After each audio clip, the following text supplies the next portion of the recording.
Hello, my name is Marcus. I'm the compiler of a collection of therapy quotes entitled Psychoanalytic Self-Awareness Quotes. This is TQ 78. Therapy quote number 78. We cannot heal a neurotic until we have discovered his hidden aim in life. Certain definite ways lead to this aim, which Alfred Adler has called guiding lines, the neurotic fiction. As a protection against the crushing feeling of inferiority, they build themselves edifices of neurosis. So all this jargon is because this quote is over 100 years old. You know, my first thought when I saw that quote was that it reminded me of a little edgy thing that Edmund Burglar said in one of his books. On November 14th, I think it was, I devoted a few videos on Edmund Burglar's theory.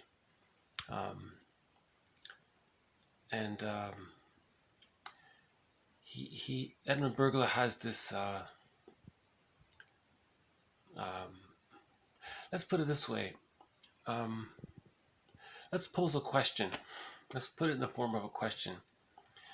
Is it possible the following 3-step sequence can become recorded as if it were on a record player and then somehow influence a person's life? So the 3 steps are: the baby comes out, has a life force that seeks to bond to the mother. Life force is object seeking. Fairbairn says libido is object seeking. So the life force is object seeking. The baby is wired to bond. He wants to bond to his mother. And all the conditions are there for that to happen. You know, when the baby's born, all the hormones are there. Everything's ripe for this bonding to take place. And that's part of the wiring process, I suppose. So life force is pleasure. Now let's say for whatever reason the child ends up forming an insecure attachment with the mother. Not a safe, secure attachment, but an insecure attachment. An insecure attachment means that a lot of the baby's wishes and needs get rejected. That's step 2. The baby has a wish. Step 2, that's step 1. The baby has a wish. Step 2, it gets rejected. Step 3, the baby wants to protest, but he can't because he doesn't have the motor skills or the language. So that's, I guess, step 3. And then let's call it 4 steps. And so then the 4th step would be the child feels, he's got to accept the end result of it. Sort of for lack of a better phrase, let's just say the poor me situation, right? Because the child had a need, got rejected. He wanted to protest, he couldn't protest, so then he's in this sort of defeatist mode. So we'll just say poor me. Let's just say he's not thinking he's sorry for himself. So we don't really have the language for what this sequence is. Anyways, so here's the question. Let's take this 4 steps. The baby has a wish. It gets rejected. The baby wants to protest. He can't. And then he feels somehow sorry for himself. Could this 4-step sequence, in the cases where the baby forms an insecure attachment style, let's just focus on that, can that influence a person in their life? So that's the question. Burglar comes up with this. Burglar's theory is, yes, it does. That's his theory. So how would these 4 steps reenact in the repetition compulsion in the adult life? Okay, so So for example, a real wish from the real self, something that the person really needs, that's pleasurable. He's going to project the refusing mother onto the world or onto the other person. He's going to provoke that person. He's going to make it difficult. He's kind of like almost encouraging the other person to refuse, not purposely, but there's this unconscious repetition record going on. So he's going to unconsciously provoke the other person to reject his wish. Then he's going to protest and complain, and that's called pseudo-aggression. He's going to go rah, rah, rah for all. He's going to complain about not getting his need met. And then he's going to feel sorry for himself. This whole sequence, this four-step sequence, Bergler calls psychic masochism. Psychic masochism, because we're talking about the psychic, what's going on in the psychic world. So, as a defense against this, Bergler says we may come up with a neurotic lifestyle. And Bergler says that there's a message that's connected to this grand lifestyle, which is to say that, see, look what happened to me. I got an insecure attachment style. He wants to show up the mother, quote, punish the mother, you know. See, he's caught in that repetition compulsion. That's the theory. So that's Bergler says we do things. If it's a goal, it's from the real self, or is it a defense against the goal? So this neurotic personality, that's a defense against the egg, the real self. So he thinks that sometimes we want to punish the mother by making her look bad, by failing. You see, it's a tough thing. I know it's really on the edge philosophically, but and I wouldn't normally have mentioned it, but when I saw this quote just now, I thought, okay, I'll give it some more thought. So once more, TQ78, we cannot heal a neurotic until we have discovered his hidden aim in life. Certain definite ways lead to this aim, which Alfred Adler has called guiding lines. The neurotic fiction. As a protection against the crushing feeling of inferiority, they build themselves edifices of neurosis. So again, this is the insecure attachment style. As a protection against the crushing feeling of inferiority.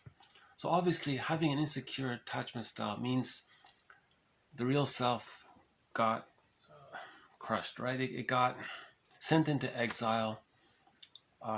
It's lost, it's hurt, it's wounded. Just imagine any animal wounded alone in the forest. That's the metaphor for the crushed real self. You know, in some fairy tales, the protagonist, the unconscious ego, has to go save that animal and bring it home and nurse it. Right? So, as a protection against this, in the meantime, we develop this edifice. We develop this, what Bergler's calling the grand design, this plan that I'm going to get revenge on mother. I'm going to tell the world what a bad mother she was. I'm going to live in a dysfunctional way. And every time I do that, that's announcing to the world what a bad mother I had. That's the theory. I'm just putting it out there. It's just the theory.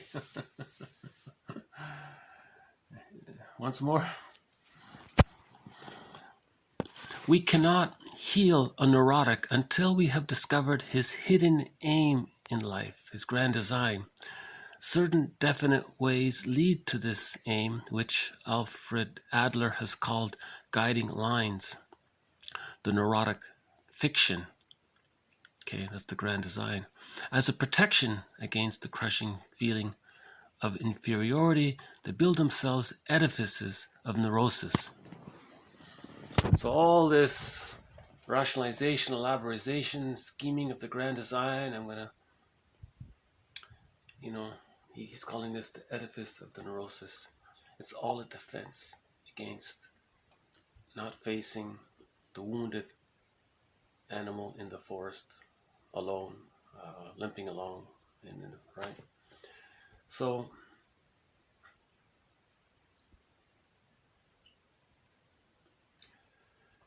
this, really links to all the material we've covered up to this point.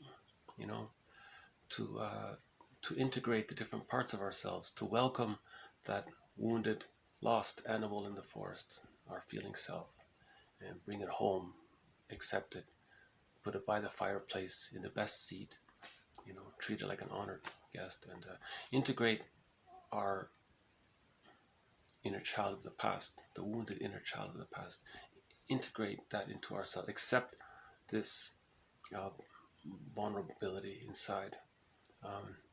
People keep using the word weakness. I don't like that. I even slip up and use, let's forget about this weakness. It's not a weakness. It's wounded. It's the wounded part, right?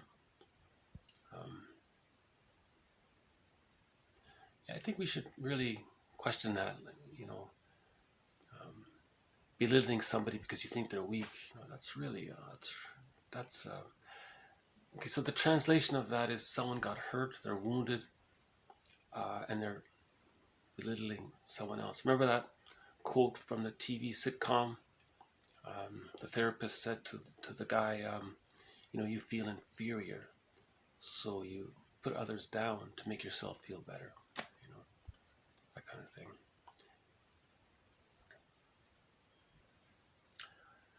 Yeah, it's the grand design. According to Edmund Burglar, he says that if you have an insecure attachment style and you're not aware of it, you may be caught in some unconscious thinking that what you're really doing is trying to show up the mother. You're trying to tell the world. So you're angry at the mother, you see. And that's a loss that you're wasting. That's why it's neurotic. You're wasting your life in a sense. You're not wasting your life, but you're missing out a lot of feeling the joy of the real self, of feeling the bluebird of happiness, because you're caught up in proving this point, So this gets to how do we forgive the mother in those cases, right? And we had a number of quotes on that, including the introduction by Bruce Springsteen to one of his songs, that the parent may have had trauma, the parent may have had prenatal trauma, the parent may have had birth trauma, developmental trauma, they may have had intergenerational trauma, shock trauma, situational trauma. Some people say you can get traumatized at the dentist's chair or getting your tonsils out. There's theories about. So there's so much that the parent may have had to go through. And the idea is to see the humanness in our humanity. Remember the Ubuntu? We find our humanness in our humanity. Okay, something to think about. So it's posted below if for reference. I think I'll just leave it at that. Alfred Adler's name came up here. I don't really know much about him, so there won't be too much about him. But he does seem to be popular. Maybe I do need to look more into what he's saying. The guiding mentors in this series: Karen Horney, Edmund Burglar, and James Masterson, and to some degree Robert Bly as well, maybe Virginia Satir to some degree, and all the big names are there: Bowlby, Fairbairn, Melanie Klein, their assistants, Cellini, and a few others. So we've got a good team. We got a good team associated with this series, and I think we can work towards healing that soul, building the nest, to welcome home that wounded animal inside, and nurture him back to health. Right? All right, so we'll pause it here. Thank you very much. Until next time, this has been TQ78.